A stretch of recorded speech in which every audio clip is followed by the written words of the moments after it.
I'm here next to the very busy and very noisy inner relief road here in Salford. It's Trinity Way, about 10 minutes walk from Deansgate in that direction. And just behind me is the Renault site, which has been acquired by developers Salford, and they're going to build some residential buildings on it. Now the interesting thing is, on this corner, Salford have acquired this site and going to develop that, but as we look around, we also have on the other side this development behind the Black Friar pub, looking very nice in its flowers, and still another one on this corner. It's just behind the trees. Yes, there have been a few announcements in the media over the past week. I decided to put this video together quickly. It's a bit rough and ready, but it'll do.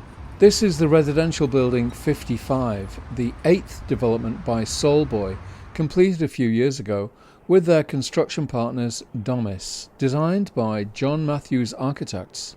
The Black Friar is a celebrated pub in Salford. It's being given a new lease of life by the surrounding residential developments.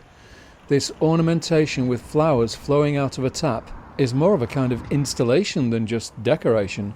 The pub was built in the late 19th century. Just behind it is the residential development named Local Blackfriars, with 380 apartments, townhouses and penthouses. It's got rooftop gardens and a green area between the two blocks. That's inside the gated area. I really like the green tiles. I mentioned in a previous video that I like to see different colours on buildings. And there's a variation in the balconies towards the top. That's interesting. It's the work of 5+ architects based in Manchester. They've done projects all over the UK, both new buildings and retrofits, including Manchester's Corn Exchange. And right next door, a new building is going up. It's Obsidian, a name which, among other things, refers to a type of volcanic glass, as well as igneous rock. It offers, according to the publicity, cutting-edge living. Work started in April 2024, and it offers a 250-unit mix of studio, 1, 2 and 3-bedroomed apartments. It looks quite distinctive with its darker colour palette and south-facing stepped balconies, with great views over the central area. It's interesting that the current announcement regarding development projects, that they're located along the peripheral road, you might say, or that's the inner ring road, which goes around the central area, which spans both Manchester and Salford. We're on the west side of the Irwell here in Salford, and I think what we're going to do is go around the ring road and head up in the direction of Great Ancoats Street via another very interesting project.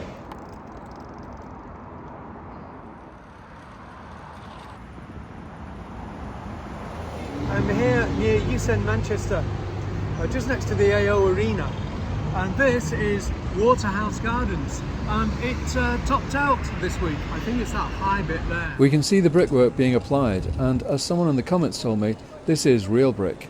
It's one of the biggest residential projects I've seen around Manchester, with towers of different shapes and heights. Cycling on Dutton Street along the northern perimeter of the project, we can see the distinctive use of arched features at street level. It's brick, brick, brick, continuing the architectural heritage of this area and the wider city.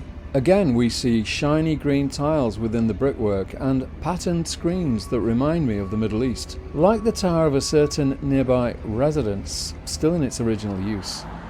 Waterhouse Gardens is a major project built on a sloping former industrial site. There will be flights of steps and pedestrian avenues within the public realm. I'm looking forward to walking through it.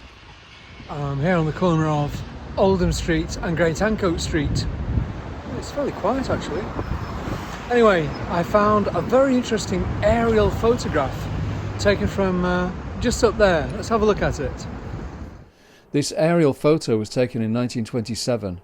Oldham Road is in the top left, Oldham Street at the bottom and Great Ancoats Street in the middle. And look at that building. So that's what stood on the site of the former Daily Express building. It looks quite impressive.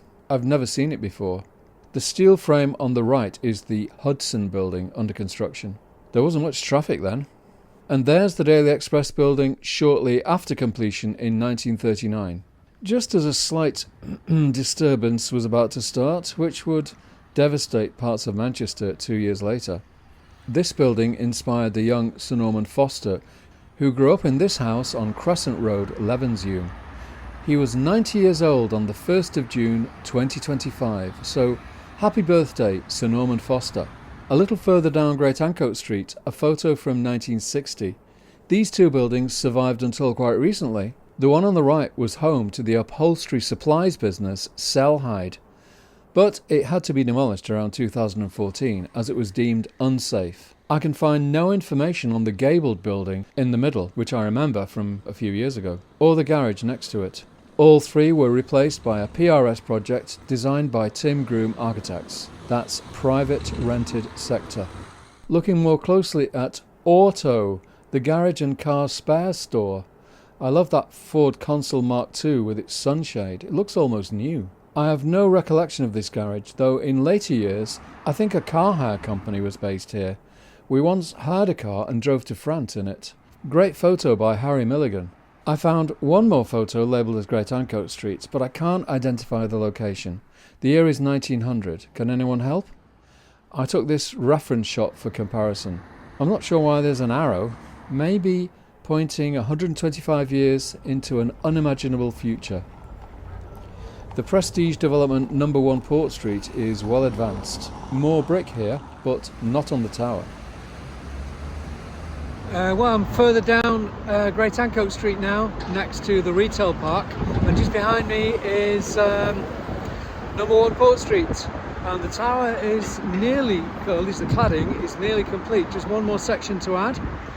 On the retail park site, that's the former Ancoats Retail Park shopping district, trading estate, there has been a development, a new, taller fence.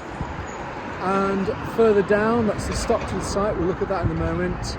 And across here is another new building, and construction has already started.